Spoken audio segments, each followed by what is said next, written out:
In the heart of winter, when the world is shrouded in silence and frost, darkness takes on a new shape. Tonight, we delve into 3 verified cases, each unfolding on desolate, snow-covered nights, where isolation magnifies every sound and shadow. These stories are drawn from police reports, eyewitness testimonies, and chilling archival footage, revealing a pattern of terror that emerges only when the cold settles in. As the wind howls outside and the streets lie empty, the boundaries between reality and nightmare blur. What follows are accounts that have haunted investigators and survivors alike, each leaving behind questions that remain unanswered. As the blizzard raged outside, the house became a fortress of isolation, its walls trembling beneath the relentless wind. Snow accumulated in thick drifts, sealing every exit and muffling the world beyond. For the homeowner, solitude was once a comfort, until the silence was broken by a persistent, inexplicable knocking echoing through the night. Each knock grew louder, more insistent, as if something, or someone, waited just beyond the frozen threshold. In the darkness, uncertainty settled in, leaving only one question: who or what could reach this house in such a storm? Stepping out into the biting cold, the narrator follows the persistent knocking to the front door. There, etched into the fresh snow, are a series of tracks, long, narrow, and unlike any human footprint, leading both to and away from the entrance. The blizzard rages, reducing visibility to almost nothing, muffling every sound except the wind's howl. The tracks seem to vanish into the swirling white, leaving no clue as to who or what made them. As the narrator stands in the doorway, a chilling realization settles in. Whatever visited tonight may still be lurking, hidden by the storm. Later that night, the silence was broken by a sudden, unnatural chill that crept through the house, the kind of cold that seemed to seep into the bones, far deeper than any winter draft. When the narrator checked the thermostat, it was inexplicably switched off, though no one else was awake. All windows and doors remained tightly shut, yet the temperature continued to drop, as if something unseen was drawing the warmth away. In the darkness, the narrator wondered, was this merely a malfunction, or had something else entered the home, bringing with it a cold that could not be explained? A chilling squeak echoes from the living room couch, a sound so ordinary it almost goes unnoticed, until its timing betrays something sinister. The narrator steps forward, heart pounding, to find a man seated in the shadows. His smile is wide, unnatural, stretching across his face with a disturbing stillness. The eyes, glazed and empty, reveal nothing but a void, as if the man is merely a shell. No words are spoken, only the oppressive silence and that smile, hinting at a madness lurking just beneath the surface.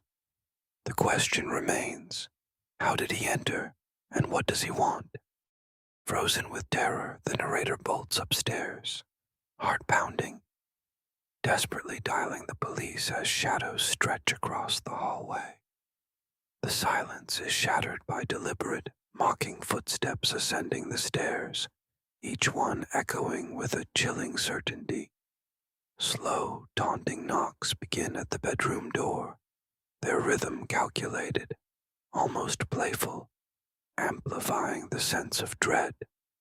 The intruder's intentions remain shrouded in mystery, leaving the narrator trapped in a nightmare of uncertainty. As the knocks grow louder, the only question that lingers is, what waits on the other side of the door? When police arrived at the scene, they found the house eerily silent, and the intruder nowhere to be found. Outside, The fresh blanket of snow remained undisturbed. No footprints, no signs of entry or escape. Investigators struggled to explain how the man could have entered, or why his behavior was so unsettlingly precise. Theories ranged from a skilled trespasser to something far less tangible, but none offered comfort. Even now, the unanswered questions linger, casting a shadow over those who witnessed the events, and leaving the narrator with a sense of trauma that refuses to fade. The second story unfolds in a secluded forested neighborhood, blanketed by snow and silence. Here, the narrator resides with Amber, a husky whose keen senses often detect what human eyes cannot. On a bitterly cold night, they venture into the woods, the crunch of snow beneath their boots echoing in the darkness. The air feels heavy, and the trees loom, casting long, distorted shadows. As they walk deeper, an uneasy feeling settles in, as if something unseen is watching from between the branches, waiting for the right moment to reveal itself. Amber's demeanor shifted abruptly, her gaze locked onto the pitch-black woods behind them. The air grew heavier, as if something unseen lingered just beyond the reach of their lantern's glow. The narrator, unsettled by Amber's intensity, rationalized it as a fleeting animal instinct, a reaction to the rustling leaves or distant nocturnal sounds. Yet, the silence that followed felt unnatural, pressing in from all sides. Was it merely the primal fear of the unknown, or had something truly awakened in the shadows? Back at the house, Amber's howling echoes through the quiet rooms, her cries sharp and urgent. Drawn to the window, the narrator notices something unusual. A patch of melted frost, stark against the icy glass, as if someone had pressed their face close, watching from outside. The evidence is subtle, but unmistakable. A cold dread settles in as the realization takes hold. Someone, or something, had been observing them in the darkness. The question lingers, unanswered. Who was out there, and what did they want? It began with 3 sharp knocks echoing through the silent house, each one more urgent than the last. On the other side of the door stood a figure, face obscured by shadow, voice trembling with desperation. The stranger pleaded for help, claiming to be lost, but something in their manner felt off, too rehearsed, too insistent. As the minutes passed, the stranger's tone changed, the pleas giving way to veiled threats, their words growing colder, more menacing. The air thickened with dread, and the narrator's instinct screamed that opening the door would unleash something far worse than a simple intruder. After the unsettling encounter, the narrator takes the cautious step, filing a non-emergency police report, hoping to regain a sense of control. Yet, the feeling of being watched lingers, growing heavier with each passing hour. Late that night, a car idles outside, its headlights slicing through the gloom. An unease settles over the house like a thick fog. Suddenly, the power is cut, plunging the home into absolute darkness.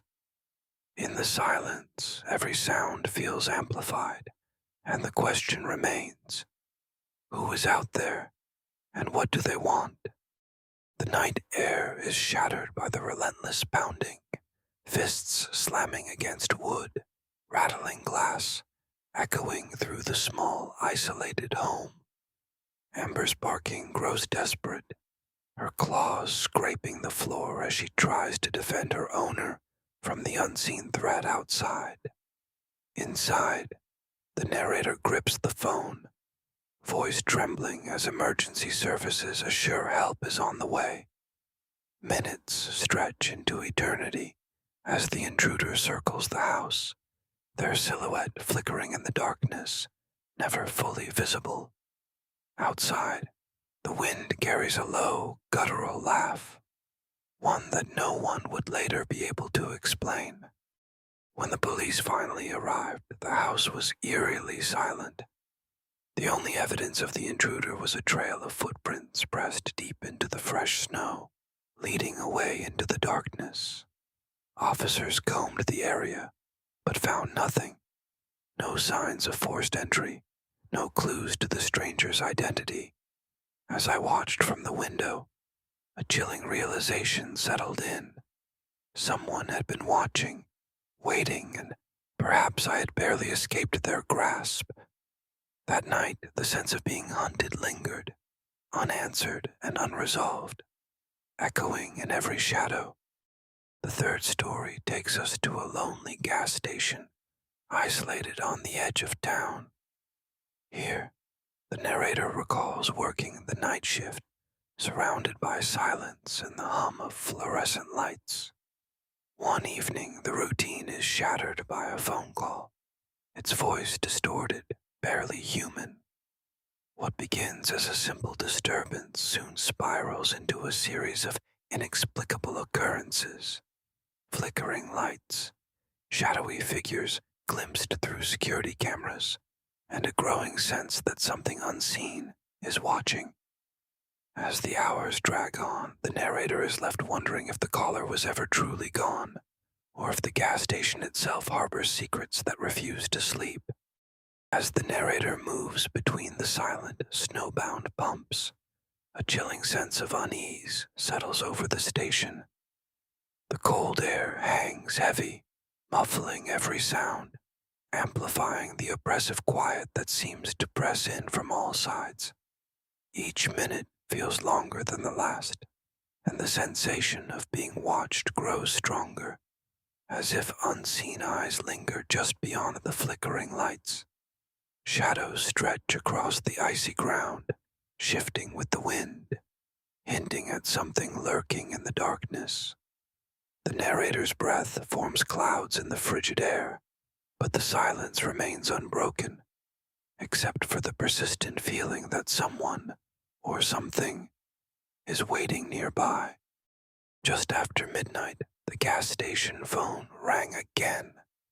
The voice on the other end was barely audible, distorted by static, repeating the same chilling phrase as before. Moments later, a stranger entered, tall, gaunt, and silent. He moved with deliberate slowness, scanning the empty aisles, his gaze lingering too long on the security camera. Witnesses recall an unnatural stillness, as if the air itself grew colder. What unsettled them most was the feeling that the man was not truly alone, that something unseen lingered just beyond the flickering lights. As the wind howled through the empty streets, a second shadow joined the first outside the house. Moments later, the silence was shattered by the splintering of wood as the back door gave way under a forceful blow. Standing in the doorway were two men, their faces obscured, their movements deliberate and unnervingly calm. They did not speak, but their presence filled the room with a chilling sense of purpose. What they wanted and why they had come remained a mystery, one that would soon unravel in ways no one could have anticipated. Dragged into the snowy darkness behind the station, the narrator feels the icy grip of fear tighten around their chest. The cold is relentless, seeping through clothing and skin, numbing both body and hope. Abandoned in the silent, frozen wasteland, every distant crunch of snow becomes a threat, every shadow a possible intruder. The isolation is suffocating, and the uncertainty of what the intruders intend lingers like a poison in the air. As the night deepens, the only certainty is that escape seems impossible, and the fate awaiting in the darkness remains unknown. After escaping the chilling encounter, the narrator makes their way back to the station, shaken but alive. Police arrive swiftly, combing the scene for clues. One suspect is identified and taken into custody, yet the second figure, whose presence seemed almost spectral, vanishes without a trace. Strangely, nothing appears to have been stolen, leaving investigators puzzled. The unanswered question lingers. What was the true motive behind this night's events, and who or what is still out there? In the days following the incident, the atmosphere in town grew colder, more suspicious. The gas station owner, once known for his friendly demeanor, became withdrawn and evasive, refusing to discuss the break-in with police or neighbors. No evidence of theft was found, and the motive behind the intrusion remained elusive. Rumors began to circulate, hinting at secrets hidden beneath the surface of everyday life. With each unanswered question, the sense of unease tightened its grip, leaving the community haunted by what might still be lurking in the shadows. Even as the winter fades and the snow recedes, the echoes of these horrors remain etched in the minds of those who survived. The unanswered questions haunt the quiet streets, leaving a sense of dread that refuses to thaw. For many, the psychological scars are deeper than any frostbite, manifesting in sleepless nights and lingering paranoia. The chilling uncertainty persists, as if something unseen still watches from the shadows, waiting for the cold to return. And so, the town endures, forever marked by a darkness that no sunlight can dispel.